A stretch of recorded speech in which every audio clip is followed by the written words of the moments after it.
قرآن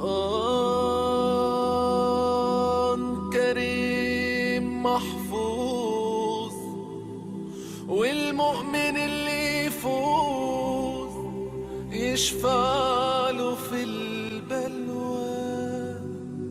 اعوذ باللہ من الشیطان الرجیم. بسم اللہ الرحمن الرحیم. نالج فیکٹری کے دوستو السلام علیکم. ناظرین اکرام، یشورا اشومی ایک جاپانی سائنسدان ہیں. ان کو جب 2016 میں نوبل پرائز فار میڈیسن دیا گیا تو ان سے پوچھا گیا کہ آپ نے کون سی ایسی چیز بنائی ہے جس کی بنا پر آپ کو دنیا کا سب سے بڑا انعام نوبل پرائز دیا جا رہا ہے. تو انہوں نے کہا کہ میں نے کینسر کی ممکنہ دوا کھوج لی ہے، اور اس بات پر دنیا نے بڑے پرزور انداز میں ان کی کاوش کو سراہا اور داد دی کہ آپ نے کینسر کی دوا کھوج لی ہے. اس کے بعد ڈاکٹر یشورا اشومی نے کہا کہ میں نے کینسر کی دوا نہیں بلکہ کینسر سے بچاؤ کی احتیاطی تدابیر تلاش کر لی ہیں. تو لوگوں نے پوچھا کہ بتائیے ایسا کیا کیا جائے کہ کینسر جیسے مرض سے بچا جا سکے. تو انہوں نے کہا کہ جب ہم بھوکا رہتے ہیں تو ہماری باڈی میں موجود غذائیت ختم ہونے لگتی ہے، جس کی وجہ سے جسم بھوک محسوس کرتا ہے. اگر اس بھوک کے دوران جسم تک کھانا نہ پہنچے تو ہمارا جسم بھوک کی شدت کی وجہ سے جسم میں موجود ان زہریلے خلیوں کو کھانا شروع کر دیتا ہے جو کینسر کا سبب بنتے ہیں. اس عمل کو میڈیکل کی لینگویج میں آٹوفیگی کہا جاتا ہے. اگر آپ چاہتے ہیں کہ آپ کا جسم ایسے بیمار خلیوں سے پاک ہو تو آپ کو بھوکا رہنا چاہیے. جب ایسے خلیے مرنا شروع کر دیتے ہیں تو کینسر کا کوانٹم یا پرسنٹیج کم ہو جاتا ہے. اس کے بعد ڈاکٹر یشورا اشومی سے پوچھا گیا کہ انسان کو سال بھر میں کتنے دن بھوکا رہنا چاہیے کہ اس میں کینسر نہ پایا جائے. تو انہوں نے کہا کہ اگر 20-25 دن کم از کم 9 سے 10 گھنٹے بھوکا رہا جائے تو اس کی باڈی ایسے تمام زہریلے خلیوں کو کھا جائے گی اور اسے کینسر نہیں ہوگا. اے میرے پیارے رب کریم، ہمیں آج سمجھ آیا کہ مومن پر روزے فرض کیوں کیے گئے، اور آج مجھے اس حدیث کی بھی سمجھ آ گئی جس میں نبی کریم حضرت محمد صلی اللہ علیہ وآلہ وسلم نے ارشاد فرمایا ہر شے کی زکوٰۃ ہے اور جسم کی زکوٰۃ روزہ ہے. سبحان اللہ. میں قربان جاؤں ایسے سچے دین پر جس نے عبادات کے اندر بھی بیماریوں کا علاج رکھا ہے. نالج فیکٹری کے دوستو، اسلام وہ دین فطرت ہے جو ہر شعبہ زیست میں راہ اعتدال کی تعلیم دیتا ہے. اس لیے آج نہ صرف مغرب میں زیادہ کھانے پینے کو ناپسند کیا جاتا ہے بلکہ اسے انسانی صحت کے لیے بھی نقصان دہ سمجھا جاتا ہے. اللہ تعالیٰ نے اپنے محبوب نبی حضرت محمد صلی اللہ علیہ وآلہ وسلم پر وحی نازل کی اور فرمایا اور کھاؤ پیو اور حد سے نہ بڑھو، بے شک حد سے بڑھنے والے اسے پسند نہیں. اس کے علاوہ حضرت ابو ہریرہ رضی اللہ تعالیٰ عنہ سے روایت ہے کہ رسول اللہ صلی اللہ علیہ وآلہ وسلم نے ارشاد فرمایا کھاؤ پیو اور پہنو اور خیرات کرو بغیر فضول خرچی اور تکبر کے. معزز خواتین و حضرات، انسان کو کھانے کی صرف تھوڑی سی مقدار کی ضرورت ہے جو انسانی جسم میں اتنی توانائی پیدا کر سکے جتنی توانائی انسانی زندگی کے لیے ضروری ہے، اور جس سے اس کی صحت اچھی رہ سکے اور وہ اپنی روزمرہ کی ذمہ داریاں پوری کر سکے. انسانی جسم کو جتنے کھانے کی ضرورت ہے اس سے زیادہ جسم میں داخل ہونے والا کھانا چربی بن جاتا ہے، جس کی وجہ سے انسان کا جسم بڑھ جاتا ہے اور اس کی رفتار سست ہو جاتی ہے اور وہ بہت زیادہ تھکن محسوس کرنے لگتا ہے. اس کے علاوہ انسانی جسم بہت سے امراض کا شکار بھی ہو جاتا ہے. اس لیے اللہ تعالیٰ نے روزے فرض کیے تاکہ 11 مہینوں کے دوران کھانے پینے کی بے احتیاطی کے مضر اثرات کا ازالہ ہو سکے. قرآن پاک میں اللہ تعالیٰ نے روزے رکھنے کا حکم ان الفاظ میں دیا ہے اے ایمان والو، روزے تم پر فرض کیے گئے ہیں جیسے ان لوگوں پر فرض کیے گئے تھے جو تم سے پہلے تھے تاکہ تم پرہیزگار بن جاؤ. ناظرین اکرام، قرآن کریم نے بیمار اور مسافروں کے لیے روزے مؤخر کرنے اور جو روزے نہ رکھ سکے ان کے لیے فدیہ ادا کرنے کا حکم دیا ہے. اس کے بعد روزے کی حکمت ان الفاظ میں بیان کی ہے اور تمہارے لیے روزہ رکھنا ہی بہتر ہے اگر تم جانتے ہو. دراصل یہاں یہ بتایا گیا ہے کہ اگر تم حیاتیاتی علم کو سمجھو تو تمہارے لیے بہتر یہی ہے کہ تم روزے رکھو، کیونکہ روزہ اپنے اندر بے شمار روحانی، نفسیاتی اور طبی فوائد رکھتا ہے. روزے کی طبی افادیت کی طرف نہایت مختصر مگر جامع اشارہ نبی اکرم حضرت محمد صلی اللہ علیہ وآلہ وسلم نے ان الفاظ میں فرمایا روزے رکھو تندرست ہو جاؤ. نالج فیکٹری کے دوستوں، ہمارے نظام انہضام میں بھی غور کیا جائے تو ہمارا نظام انہضام مختلف اعضاء پر مشتمل ہے جن میں ایلیمنٹری کینال اور ہاضمے کے غدود وغیرہ شامل ہیں. اس لیے جب ہم کھانا کھاتے ہیں تو پورا نظام انہضام ان کو ہضم کرنے میں لگ جاتا ہے.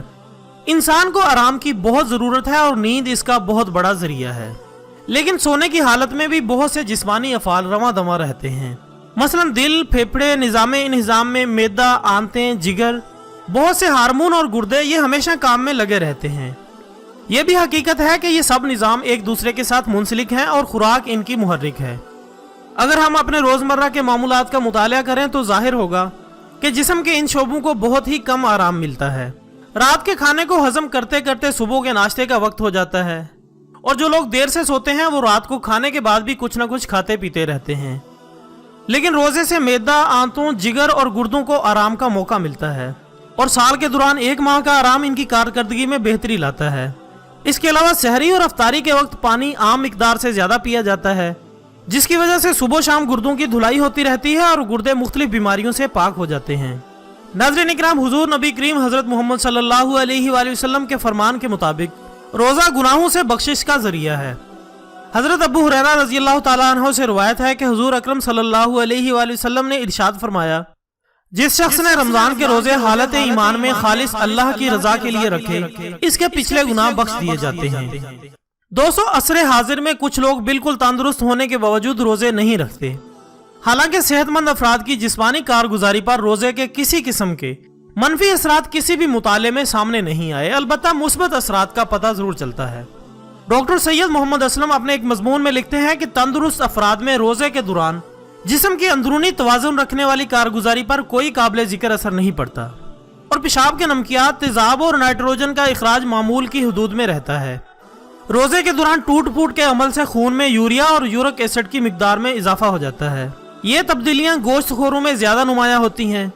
अगर रमजानुल मुबारक में अफ्तार के वक्त ज्यादा शुगर, रोटी, चावल वगैरह खाया जाए तो इसका असर मुख्तलिफ होगा, यानी खून में शुगर की मिकदार कम हो सकती है। लेकिन अगर ग़िज़ा मामूल के मुताबिक रखी जाए और सहरी अच्छी तरह की जाए तो खून में शुगर की कमी का कोई इम्कान नहीं। मुअज़्ज़िज़ ख़वातीन और हज़रात, गुज़श्ता ज़माने में लोग बहुत ज़्यादा जिस्मानी मुशक्क़त करते थे, लेकिन मौजूदा दौर के इंसान में इस सिफ्त में कमी आ गई है, जिसके बायस मोटापे की बीमारी बढ़ती जा रही है। चिकनाई और निशास्तदार ग़िज़ाओं का बेहंगम इस्तेमाल आम हो गया है, जो बगैर जिस्मानी मुशक्क़त जिस्म में जमा होती रहती है और वज़न बढ़ता चला जाता है। जो अफराद मुख्तलिफ जदीद तरीकों से वज़न कम भी कर लेते हैं, वो जब नॉर्मल ज़िंदगी गुजारने लगते हैं तो वज़न फिर बढ़ जाता है। दरअसल इंसानी दिमाग के हाइपोथैलेमस में एक सेंटर होता है जिसे लिपोस्टेट कहते हैं। ये इंसान की जिसामत को कंट्रोल करता है। जब भी खुराक की इंतहाई कमी से वज़न तेज़ी से कम किया जाता है तो ये सेंटर इस तब्दीली को कबूल नहीं करता और जिस्म के वज़न को दोबारा मामूल की खुराक लेने से पहले वाली सतह पर वापस ले आता है। इसलिए यह ज़रूरी है कि मोटापा दूर करने के लिए वज़न आहिस्ता आहिस्ता कम किया जाए ताकि लिपोस्टेट इसे कबूल कर ले, और ऐसा माह रमज़ान के दौरान 1 माह के रोज़े रखने से बासानी किया जा सकता है।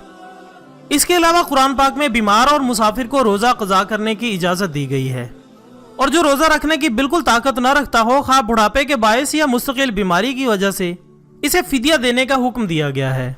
चुनांचे कुरान पाक में इरशाद बारी ताला है, फिर जो तुम में से बीमार या सफर में हो तो इतने रोजे और दिनों में रख ले, और जो लोग इसे बहुत मुश्किल से अदा कर सकें वो एक मिस्कीन का खाना फिदिया दे।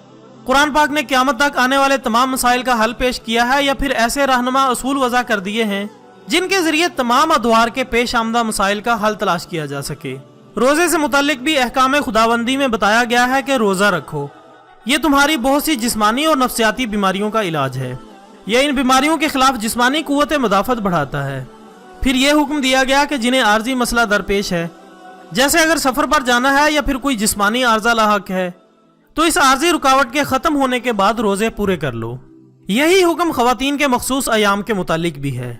लेकिन अगर कोई शख्स इंतहाई बुढ़ापे और कमजोरी के बायस या फिर किसी ऐसी बीमारी के बायस जो बुखार वगैरह की तरह वक्ती नहीं है बल्कि मुस्तकिल तौर पर इंसान को लग गई है और रोजा रखने से इसमें शिद्दत का अंदेशा है, तो एक मिस्कीन का खाना बतौर फिदिया देना होगा।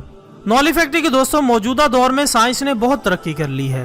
मेडिकल रिसर्च के मुताबिक हर किस्म की बीमारी को कम या ज्यादा करने वाले अवामिल सामने आ चुके हैं। इसलिए मुख्तलिफ बीमारियों में मुब्तला अफराद को माहिरीन तिब के मशवरों पर अमल करना चाहिए। डॉक्टर सैयद मोहम्मद असलम और डॉक्टर शाहिद अतहर ने मुख्तलिफ बीमारियों की सूरत में रोजे रखने या ना रखने के बारे में तफसीलन बताया है। मैं चाहता हूं कि ये जरूरी इंफॉर्मेशन आप सब तक पहुंचा दी जाए। नंबर 1, शुगर के ऐसे मरीज जो इंसुलिन इस्तेमाल करते हैं इन्हें रोजे नहीं रखने चाहिए, क्योंकि इनकी शुगर को काबू में रखना मुश्किल हो जाएगा। इसके बरक्स इंसुलिन ना लेने वाले मरीजों को इन मुश्किलात का सामना नहीं करना पड़ता। ऐसे मरीज जो सिर्फ खुराक से शुगर को कंट्रोल कर रहे हैं वो रोजा रख सकते हैं। इनके मर्ज पर रोजा अच्छे असरात मुरतब करता है। दमे के मरीज जिनका मर्ज मामूली है वो तकलीफ की सूरत में रोजा तोड़े बगैर इनहेलर इस्तेमाल कर सकते हैं। या देर तक असर रखने वाली अद्वियात अफ्तार के बाद और सहरी से कबल ले सकते हैं। इसी तरह हाई ब्लड प्रेशर और दिल के ऐसे मरीज जो खून पतला करने वाली अद्वियात इस्तेमाल करते हैं, इनके लिए तवीलुल असर दवा किफायत कर सकती है और वो रोजा रख सकते हैं, क्योंकि रोजे से वजन में कमी वाक़ई होगी और ब्लड प्रेशर भी कम रहेगा। ताहम इन मरीजों को अपने डॉक्टर के मशवरे से रोजा रखना चाहिए। लेकिन शदीद हाइपरटेंशन और अमराज कल्ब में मुब्तला मरीजों को रोजा नहीं रखना चाहिए। जिन मरीजों के गुर्दे खराब हो चुके हैं और इनके खून की डायलिसिस होती रहती है, इनमें पोटाशियम में इजाफा और वजन में ज्यादती हो सकती है। जिस्म के तेजाब में भी इजाफे का इम्कान है। अगर ये लोग रात को ज्यादा खा लें तो वजन बढ़कर नुकसानदेह हो सकता है। ऐसे अफराद को रोजा नहीं रखना चाहिए।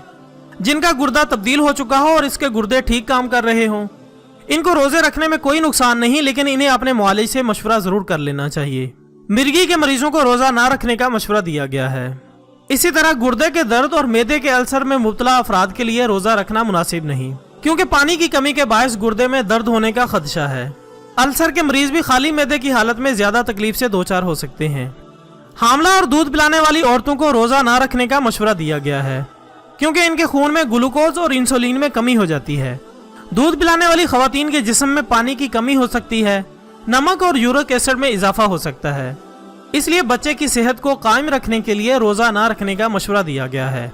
और आखिर में नॉलेज फैक्ट्री के तमाम दोस्तों को रमजानुल मुबारक की बहुत बहुत मुबारक हो। अल्लाह हमें इस माह मुबारक की एक एक घड़ी से मुस्तफीद होने की तौफीक अता फरमाए। अगर आपको हमारी आज की वीडियो पसंद आई है तो इसे ज्यादा से ज्यादा लाइक करके हमारी हौसला अफजाई करें। अपनी दुआओं में याद रखिएगा। कल इंशाल्लाह एक नई वीडियो के साथ दोबारा हाजिर होंगे। तब तक के लिए इजाजत दीजिएगा। अपना, दोस्तों, रिश्तेदारों और गिरदनवा के तमाम लोगों का बहुत ख्याल रखिएगा। अल्लाह हाफिज।